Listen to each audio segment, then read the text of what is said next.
Ok, tenemos para hoy la unidad 3. Este primer tema es patología y reparación de estructuras de madera. Como introducción, veremos algo un poco sobre los componentes básicos de la madera, qué son los anillos de crecimiento, los elementos de albura y duramen, y cómo la humedad y la temperatura afectan a este material que lo utilizamos mucho, por lo menos en lo que es construcción. Hacemos las formaletas pues, muchas veces con madera. Esto se hace más bien a menor escala y donde no sea tan necesario como utilizar o usar las formaletas por mucho tiempo. También que pueden ser reutilizables y demás. Pero sabemos que aún hoy todavía existen ciertas estructuras que se construyen de madera. Es un material pues bastante barato, se puede conseguir en la naturaleza y demás. Aún construimos casas de maderas, muy poco, pero lo hacemos más en zonas campestres, zonas rurales, por ejemplo. Entonces vamos a ver cómo se comporta este material, qué tipo de patologías nos podemos encontrar. Dos de los componentes básicos de la madera son la celulosa y la lignina. La celulosa es bastante conocida, de aquí es donde utilizamos o de donde sacamos la materia prima para fabricar el papel. Esta es de color blanco. La lignina es otro elemento, uno de color marrón, ¿no? Así como chocolate. El color que adquiere la madera cuando es atacada por los hongos depende del tipo de hongo y de esos componentes de la madera que ya hemos mencionado antes. Entonces es importante porque si tenemos madera con hongos, imagínense, vamos a hacer una formaleta, se va a estar o no va a aguantar la tabla, la madera que vamos a utilizar ahí se cae mientras estamos virtiendo el concreto, pueden ocurrir todo tipo de accidentes. Entonces es necesario, es importante saber qué tipo de madera vamos a utilizar en la construcción. Sobre los anillos de crecimiento, si cortamos un árbol perpendicularmente al mismo, vamos a apreciar estos anillos que se van contando desde adentro hacia afuera. Estos son los anillos de crecimiento. El crecimiento que se produce en primavera es más grande y se refleja en un anillo más ancho y de color más claro. El crecimiento en verano es mucho menor y se refleja en un anillo más estrecho de color oscuro. Ahora, en Panamá, pues, saben que no tenemos las cuatro estaciones. Aquí no existe primavera, invierno, otoño, verano como tal, sino que tenemos nuestra estación seca y nuestra estación lluviosa, que es más extensa, ¿no? Entonces, nuestra madera o cómo crecen los árboles en nuestro país, por lo general se van a hacer más o menos tipo como menciona aquí el verano. Van creciendo poco a poco y cada vez que cortamos pues nos damos cuenta de que esos anillos van a ser más oscuros. Pueden empezar un poco más claros desde el centro y se van haciendo más oscuros porque están creciendo con un alto nivel de humedad. Y también pues durante las épocas lluviosas, tanta lluvia que cae, favorece el crecimiento sí, pero no como si fuera una primavera. Albura y duramen. Además de, si hacemos un corte en el tronco de un árbol, además de los anillos de crecimiento, podemos comprobar también que existen, por lo general, en la zona exterior va a ser más próxima a la corteza, es más blanda y de un color más claro. Este se denomina albura. Y la zona central es el duramen, que es la zona o la parte más dura del árbol o de los troncos, ¿no? Entonces, los troncos siempre van a ser más duros en el centro. Por eso cuesta un poco eh, cortarlos. Es más fácil, por supuesto, y es lo más lógico, cortar de afuera hacia adentro. Se empieza por un lado y luego se empieza por el otro lado. Al menos como se hace, como hacen los leñadores tradicionalmente, con un hacha, empiezan de un lado y luego van por el otro, porque darle todo seguido de un solo lado va a tomar más tiempo porque tenemos el duramen en el medio del tronco. Estos son otros elementos de la madera. Ahora, sobre humedad y temperatura, estas son dos condiciones necesarias para que la madera sea o atacada por hongos o que sea atacada por insectos xilófagos. Estos son, dígase, las termitas, comején, ese tipo de insectos. Estas condiciones son la temperatura y una humedad altas. A mucha humedad y una temperatura alta, pues es más fácil desarrollar este tipo de organismos en la madera. Deben darse generalmente las dos condiciones de forma simultánea para que favorezca el ataque. Eso perjudicaría la madera que utilizaríamos nosotros entonces al momento de construir.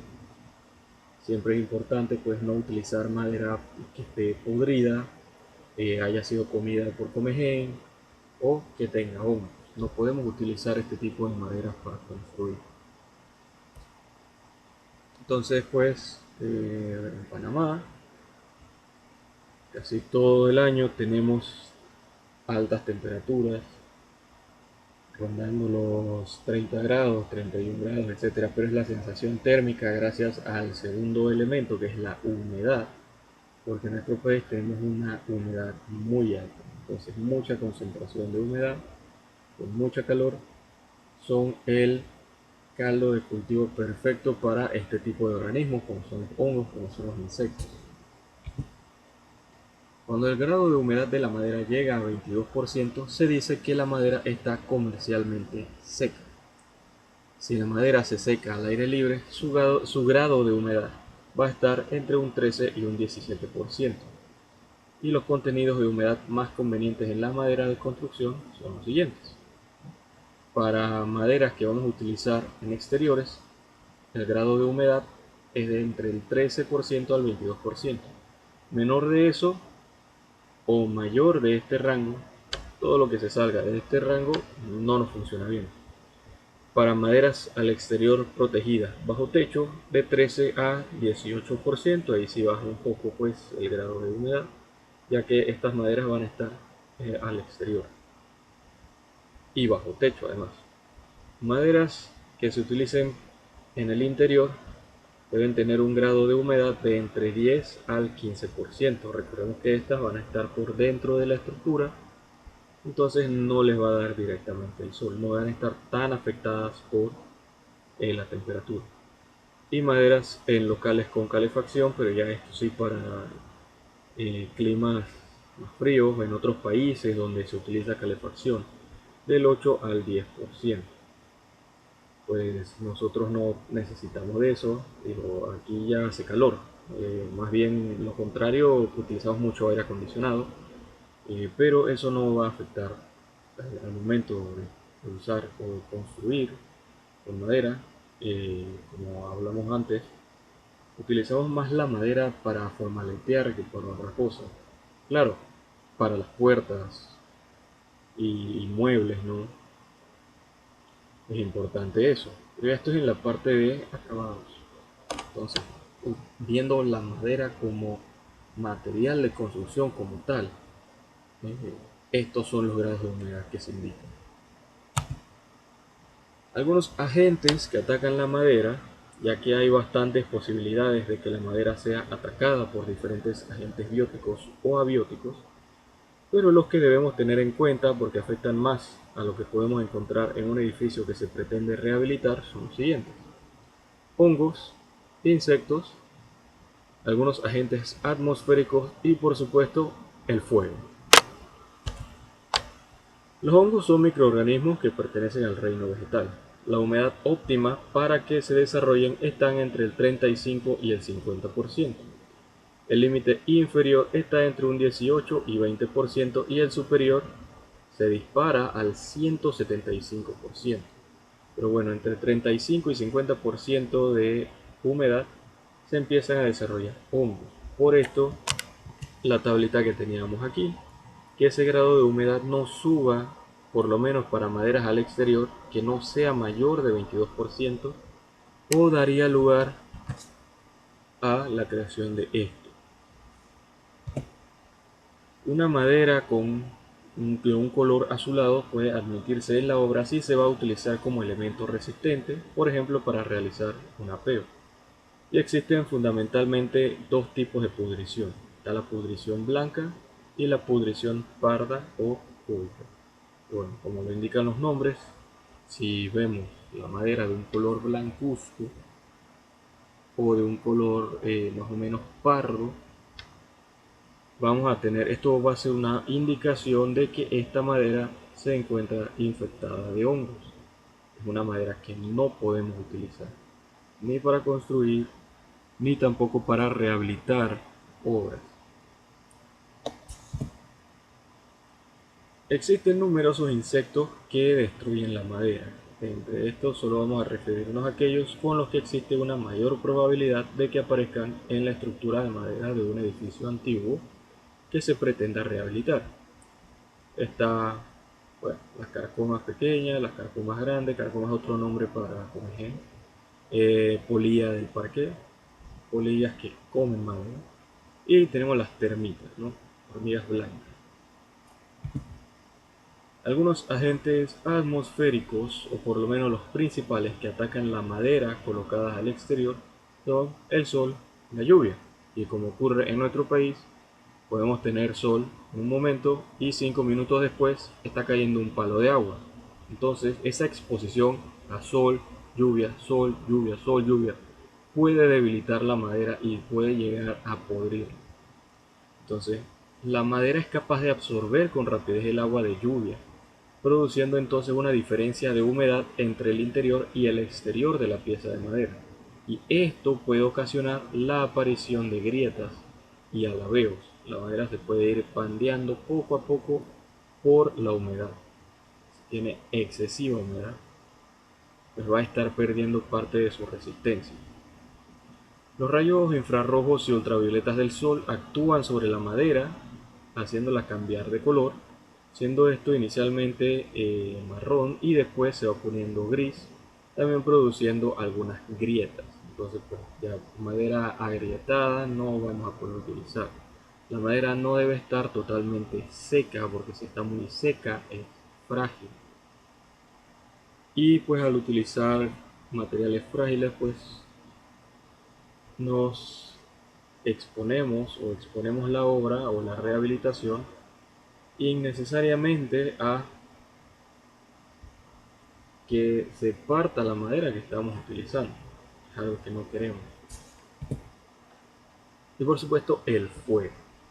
La lignina y la celulosa de la madera están compuestas de oxígeno, hidrógeno y carbono.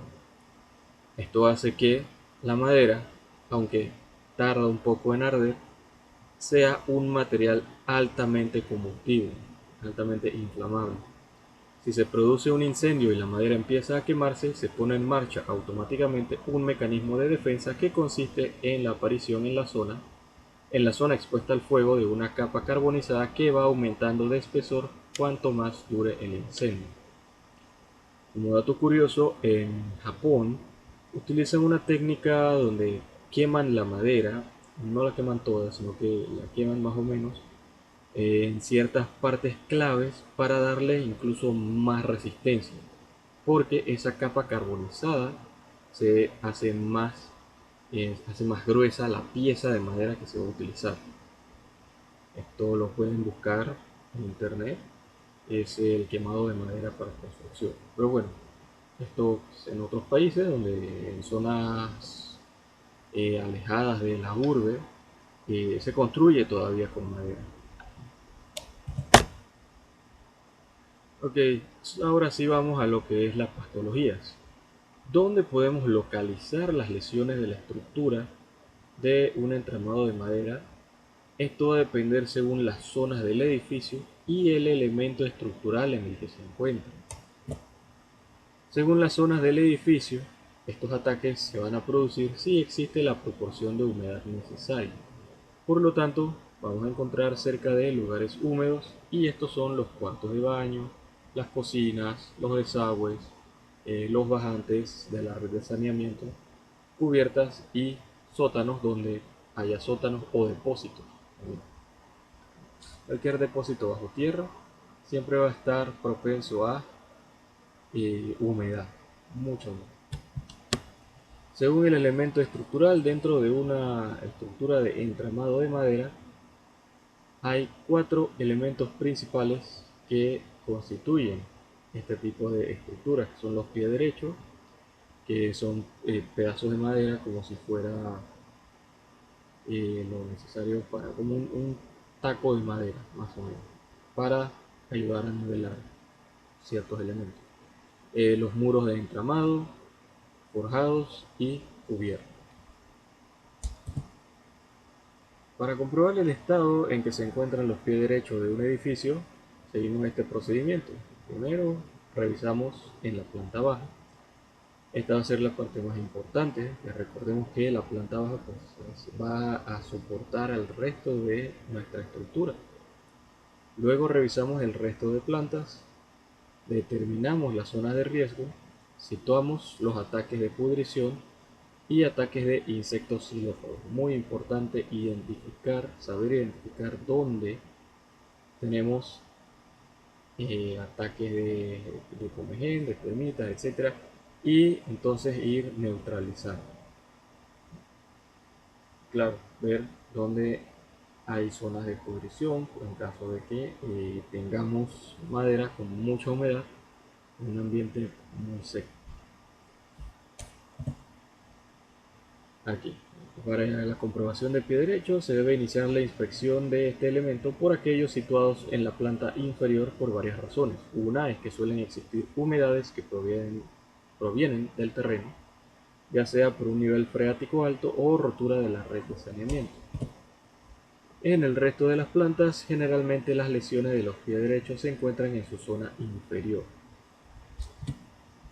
Para determinar la situación de las zonas de riesgo hay que revisar, como hemos dicho, los locales húmedos, cocinas, baños, las proximidades de las bajantes, donde haya desagües. Una vez localizados los puntos donde se han producido los ataques de pudrición, deben señalarse estos en los planos de planta del edificio.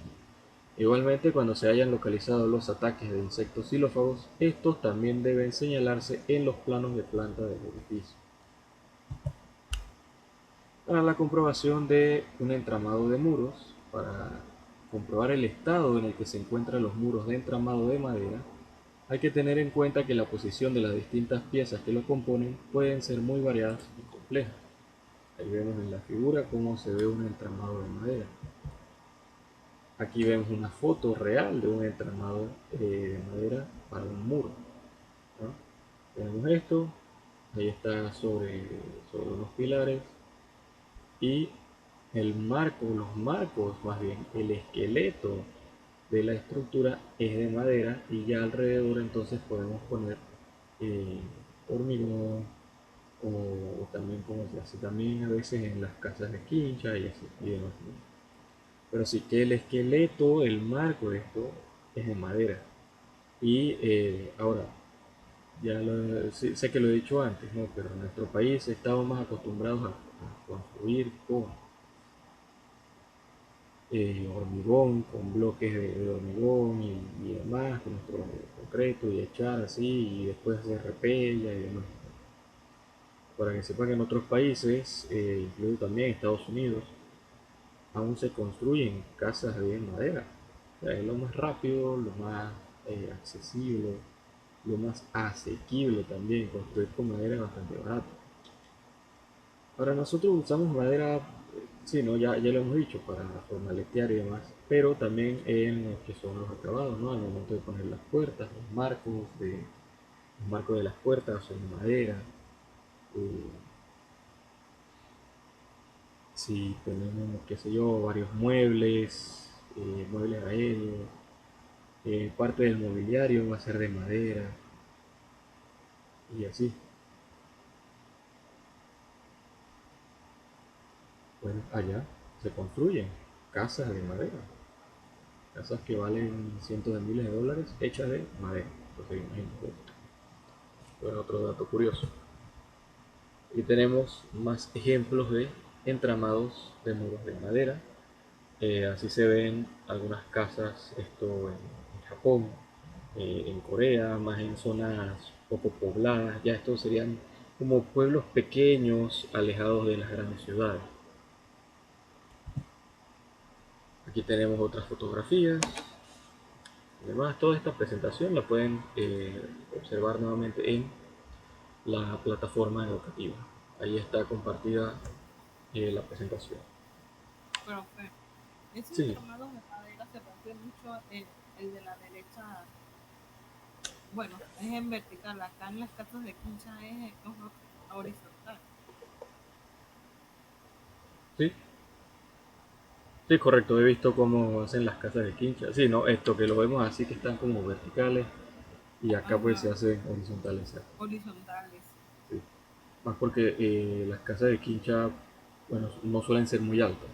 Parece que como de un piso nada más, ¿no? Una planta y hasta ahí. Eh, Acá en otros países sí lo hacen de esta forma porque hacen casas de 2 o 3 pisos de No, madera. pero he Entonces, visto casas de quincha de alto, pero. ajá, bueno, en tiempos de antes, sí, Ajá. correcto. Eh, Buena observación. Y seguimos por acá. Ajá. Para hacer la comprobación de los entramados de muros, como un consejo para mejor conocimiento, ¿no? Debe seguirse este procedimiento y lo vamos listando. Primero, localizar la posición de los pies derechos dentro de los muros, aplicando el revestimiento. Medir distancias entre pie derecho y hasta medianeras en todas las plantas. Estudiar la posición de las vigas, de las zapatas y otros refuerzos superiores.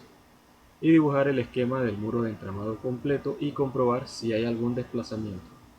También situar ataques de pudrición y situar ataques de insectos xilófagos. Entonces, si ve de los procedimientos para determinar ciertas patologías, ciertos daños, al final siempre es situar los ataques o los puntos donde la madera se esté pudriendo o donde encontremos insectos, ¿no? Comején, termitas, etcétera. Para la comprobación de forjados ahora se hace esto donde van las vigas, las viguetas, etcétera.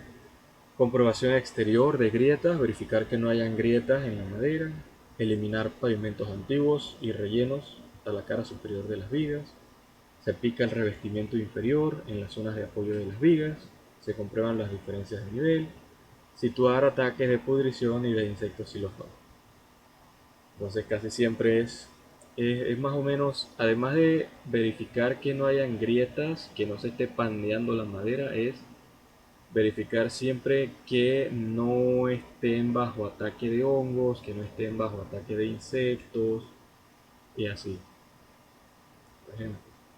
Esto puede debilitar la estructura de madera. Para cubiertas, lo mismo, comprobación exterior, analizar el estado del material, si el estado es malo, se desmonta y se retiran los rellenos. Se revisa el apoyo de los pares en los muros, se comprueba la existencia de tirantes, si hay apoyos y demás. Y al final, situar ataques de pudrición, insectos xilófagos, otros problemas derivados de mala ejecución. Porque recordemos que no solamente se pueden dar fallas por entes bióticos o biológicos, ¿no? Como son los hongos y los insectos, sino también que se pueden dar por error humano, se pueden dar por errores de cálculo o error de ejecución, ese tipo de errores. La madera es un material resistente, sí, pero no tanto como el hormigón o el acero. Pero claro, cuando antes no existían estos materiales, pues madera para todo, para aquí y para allá.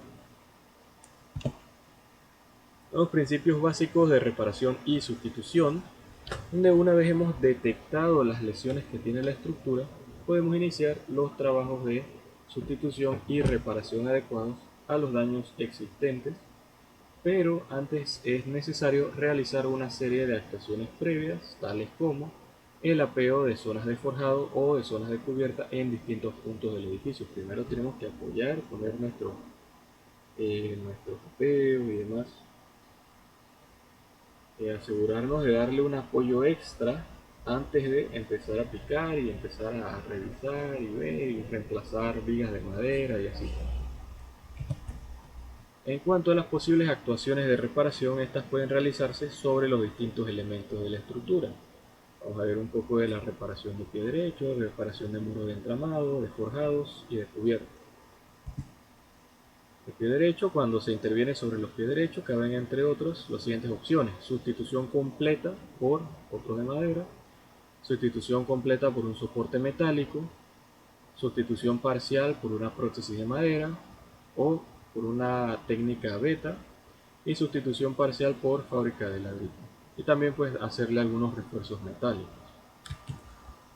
Sustitución completa por otro pie de madera, pie derecho que sea de madera también. Si está en un estado de muy malas condiciones, es más barato sustituirlo por otro que deberá ser de la misma escuadrilla, es decir, la misma forma, las mismas medidas, todo, y el mismo tipo de madera. No podemos utilizar otra.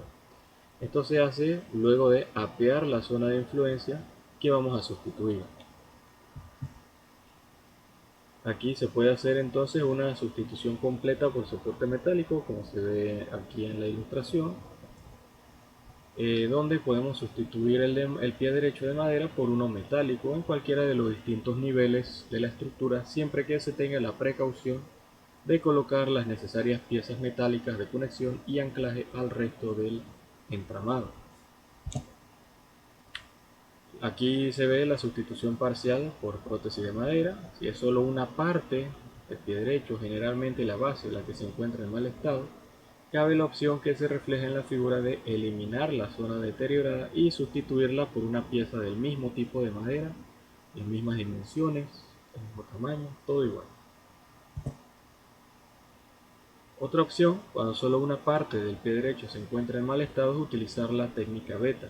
Esta, en esencia, consiste en sustituir la zona dañada por una prótesis realizada con varillas de fibra de vidrio reforzadas con poliéster y un mortero con una formulación epoxi, ¿no? Entonces tenemos este elemento, unas varillas de fibra de vidrio, se le coloca poliéster alrededor y encima entonces un epóxico. Otra opción, en este caso aconsejable solo cuando el elemento se encuentra en la planta inferior y cuando el relleno de los cuarteles es de fábrica de ladrillo, es sustituir la parte dañada por fábrica de ladrillo que debe ensartarse con el resto de la fábrica y sobre ella separándola del pie derecho colocando una lámina impermeable que impida la ascensión del agua por capilaridad a través de la fábrica.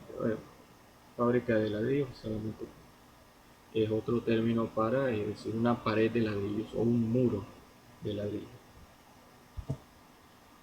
Cuando se producen conexiones entre piezas que requieren la colocación de refuerzos metálicos, es conveniente que estos tengan el ancho completo de la pieza de madera y que los tornillos de anclaje se sitúen para evitar que la colocación de varios tornillos alineados dé lugar a una grieta en la madera. Si ponemos muchos tornillos demasiado cerca unos del otro, digo, de por sí ya estamos atornillando la madera, eso va a evitar, estamos penetrando la madera. Entonces si colocamos otro tornillo demasiado cerca al primero, esto va a poner más estrés sobre nuestra madera y podría entonces producirse grietas. La cubierta, si no está bien resuelta la solución del material de cubrición o lleva mucho tiempo sin el debido mantenimiento, tendrá entradas de agua de lluvia y esto va a dar lugar a fallos en la estructura de madera que deberán repararse por alguno de los siguientes procedimientos, ya sea sustitución de pares completos, reparación de nudos de conexión entre el par y el tirante, sustitución parcial del par con técnica beta, sustitución parcial de canecillo. En la sustitución de pares completos, cuando el agua penetra en la zona de la cubierta no se detiene en el mismo punto donde cae, sino que se desliza hasta llegar a un punto de unión con otra pieza de madera. Entonces, en lugar de tener una pieza afectada, vamos a tener dos o tres piezas todas afectadas por la misma el agua que está cayendo. Reparación de nudos de conexión. Si la estructura de la cubierta está formada por cerchos de madera, el punto donde se suelen dar los problemas es en la unión del par con el tirante. Para evitar este problema debe repararse el nudo de unión. Es decir, esto se realiza de la siguiente forma. Primero apiamos la estructura en esa zona, eliminamos la parte de madera deteriorada, colocamos en el muro un dado de hormigón con una placa de anclaje en su zona superior. Adosamos dos perfiles metálicos a ese tirante con la longitud suficiente para colocar tirafondos atravesando la madera por una parte y apoyar sobre la placa metálica del muro por el otro extremo. Adosamos también otros dos a ese par y, como en el caso del tirante, se fijan a la madera y se apoyan por el otro extremo en la placa del muro. Al final conectamos los dos extremos metálicos formados por estos perfiles mediante placas soldadas a ambos. Y bueno, como ya hemos dicho, los puntos más conflictivos en las cubiertas son aquellos donde se producen encuentros entre piezas de madera, donde se une una madera con otra. Es importante proteger más esa zona que otra.